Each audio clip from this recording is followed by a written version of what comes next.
Welcome back, everybody, to the Carlette Christmas Show. This morning, we're talking about a subject that not very many people are immune to, and that is the drug overdose epidemic that we are experiencing not only in Louisiana, but in America and possibly around the world. Our guest this morning is Special Agent Brad Byerley from the New Orleans Field Division of Drug Enforcement Administration, and he joins us to take a deep dive and help us to understand maybe what we don't know about drugs and drug overdoses.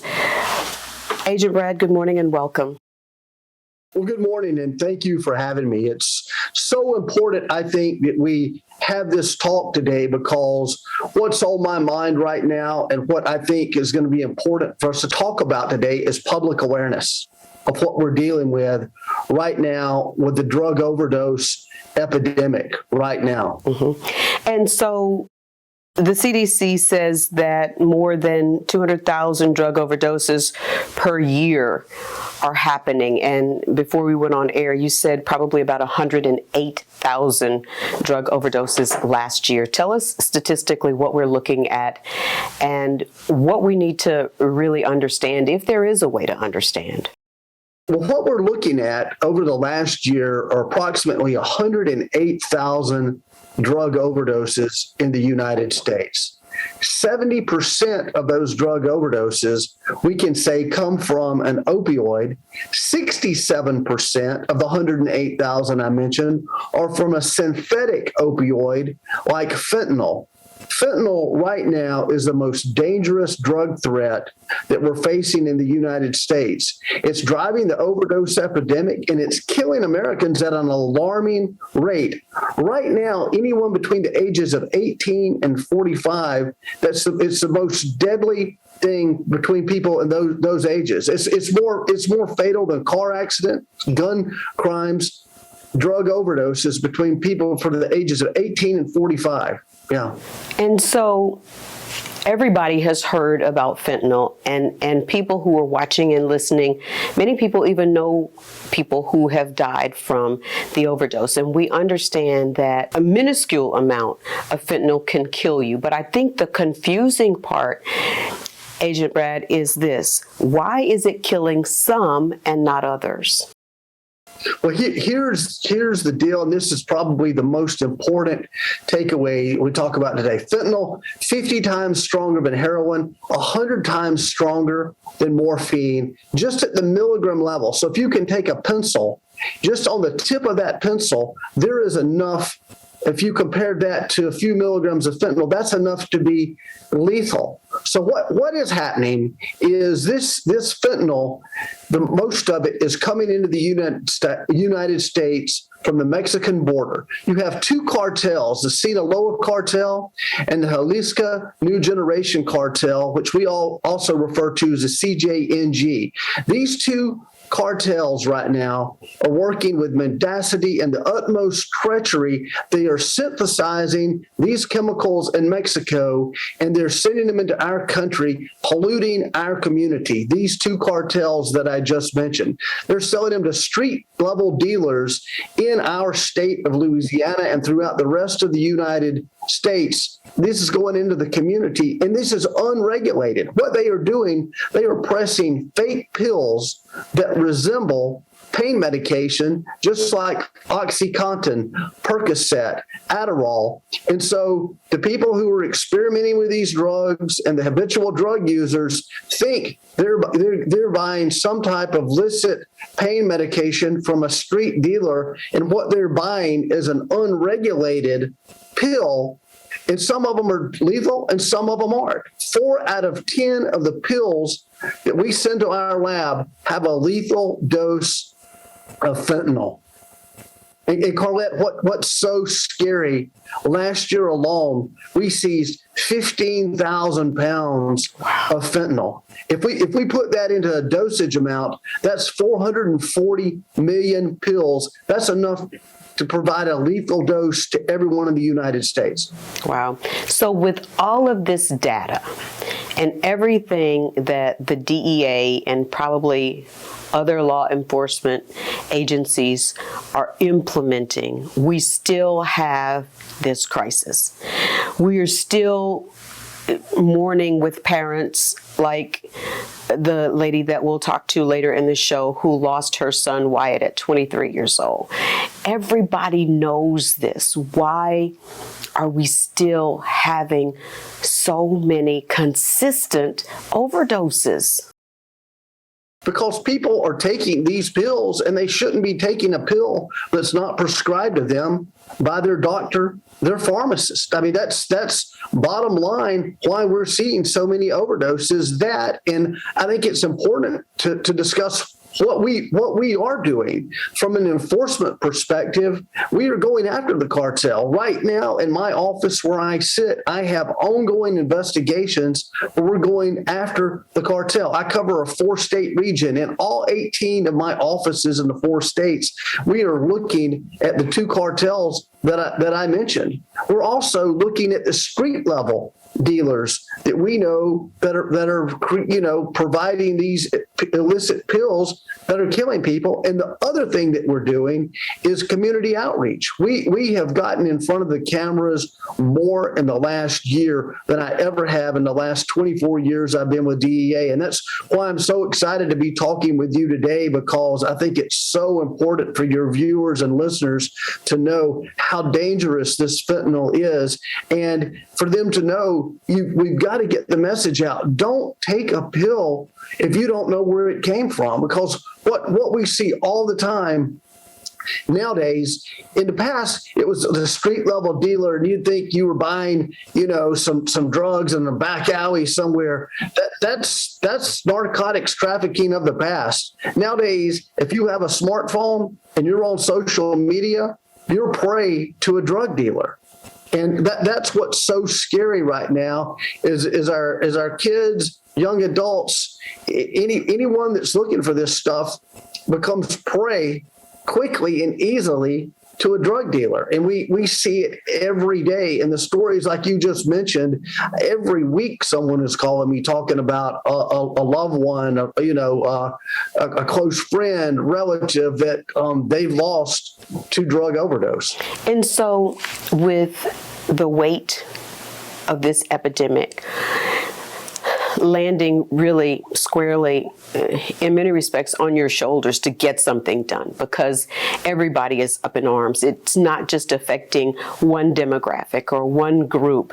It's affecting literally everybody. How do you approach that, knowing that it's bigger than just, as you said, the drug deals of old, where if you went and bought some dope and it was just bad dope, and the worst thing that could happen was maybe you lose a little money, maybe you might get a little bit sick. But now, if you buy certain drugs that are manufactured by these people that are putting these drugs on the street, it could mean your life. No, it's a collective effort. It's a collective effort amongst law enforcement, and it's a collective effort with the law enforcement and the community. That's why it's so important, why I'm speaking to so many different community leaders. Just 2 weeks ago, I met with a group of faith-based leaders here in the metropolitan area and sat down with them. You need to let your congregations know this is what's out there. And again, it revolves back to the extreme treachery from the cartels. See, they're driving this addiction, and they're not worried about how many people they kill, because they know on Snapchat there's 108 million more users behind the one that they kill. And they realize that the more people that they can make addicted by adding this fentanyl to the pressed pills, to the methamphetamine. We've seen it in the marijuana. We're seeing it in the cocaine, and that is their mode of operation. Their thought process is we need to get as many people addicted, because they care about one thing: profit. They don't care about our community. They don't care about our country. They care about profit.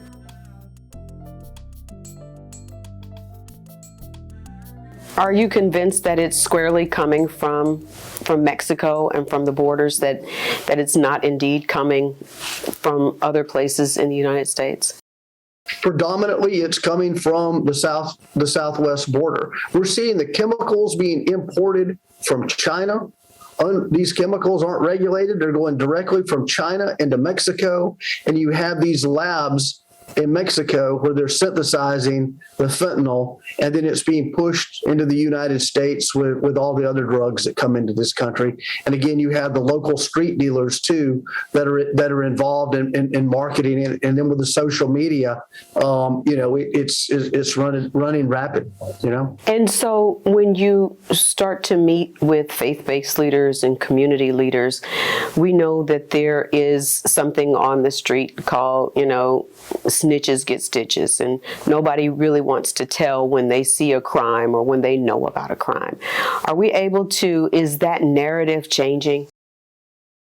No, I mean, that's still true in what we do in drug law enforcement. I mean, we work off of information, but we also investigate with a lot higher end technology than we did in the past. So we're looking at a lot of these social media platforms, and we're doing investigations, in a full 360 spectrum, not just going after, and trying to cultivate informants like we would on the street. We do that, but at the same time, we're looking at using investigative techniques to see how a lot of this stuff's being marketed and sold on social media. Mm-hmm. And so when you look at college campuses and what's going on college campuses, fall semester has just started. People send their kids off to school and hope and pray that they'll be safe. Is there an effort to change the culture and to bring an end maybe to a lot of the drug use that happens on college campuses and even on high school campuses?